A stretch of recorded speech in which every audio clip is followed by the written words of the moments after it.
Hi, it's Jeff and Wilma at Budrum here, and this afternoon I want to show you how to make honey fermented ginger.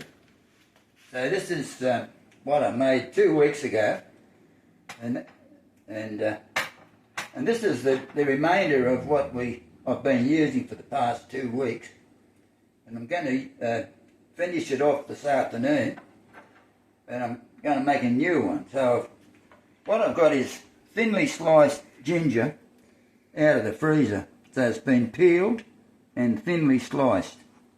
So we grow our own ginger, and what I'm going to show you, the simple technique. All you do is put the ginger in a jar. This came about from one of our honey customers. He told me how delicious it is, and he told me how easy it is to make. And so all you do is fill the jar up with this peeled and thinly sliced ginger. Ideally, if you can get some very young ginger, ginger that's not so mature, it's got a nicer flavour than the older stuff.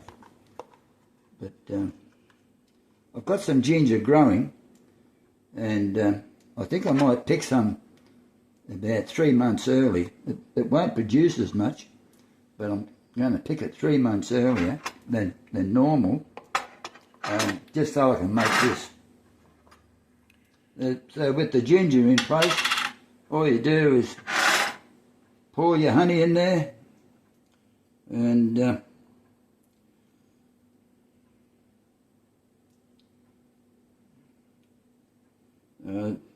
so what I'll do is I'll put that much honey in there, so that'll probably half fill it. But what the honey does is the honey takes the moisture out of the ginger. So there's a bit of moisture there on the ginger because it came out of the freezer.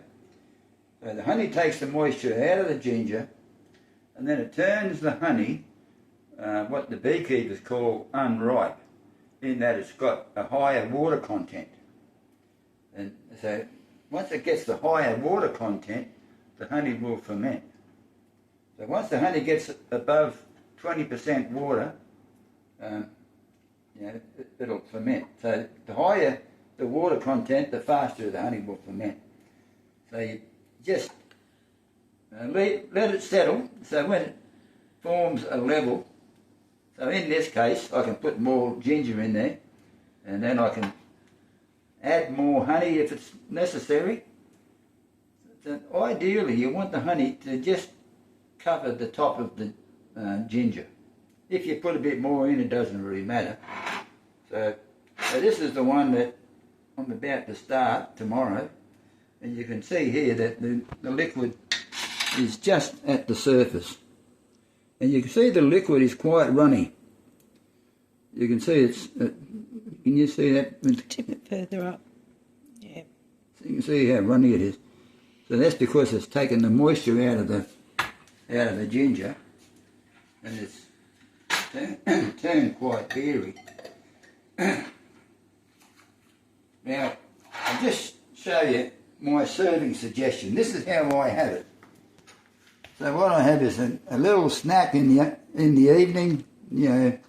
Instead of having a big dinner, I just have a couple of snacks, and this is part of it.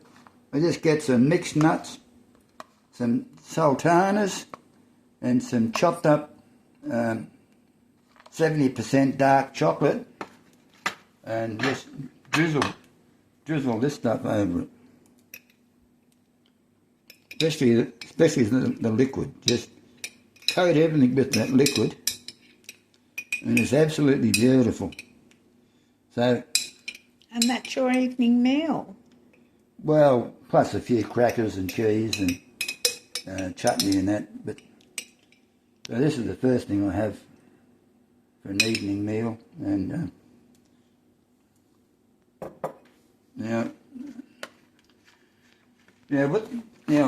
because this honey customer said it was honey fermented ginger, I googled honey fermented ginger and found all this information about it. as well as information to make other. Apparently, you can use honey to ferment any fruit or any vegetable. So I'll put that to the test to a certain degree. We've made some beautiful honey fermented mango and peaches, as well as it's not sauerkraut, but it's honey fermented cabbage. So that turns out all right. Now this one here is one that we're using at the moment. That's honey fermented dragon fruit flowers, apple, onion, garlic and ginger. So you can see it's got the liquid in there. And it's beautiful. Absolutely beautiful. So we're having that with our main meal every day. So what they say is you let it ferment for 2 weeks and just keep on turning it over every day, and don't put your lid on tight. Just leave your lid loose so that the air can come out. And the other thing is, once you've made it, they say it'll keep on the bench for 2 months at room temperature, or it'll keep in the fridge for 12 months. So it doesn't last that long for me. I'm the main one who eats it, but I'm giving a lot of our honey customers a taste because they see the bottles on the bench and they want to know what it is. So we give them a taste of it. But even with this stuff here, I had some that was fermented cabbage, and I made the mistake of giving a German person a taste of it. Even though I said it's not sauerkraut, he still said it was too sweet. But then another German man had it and he thought it was lovely. Yeah. So, anyway, thanks for watching. We'll catch you later. Bye. Bye.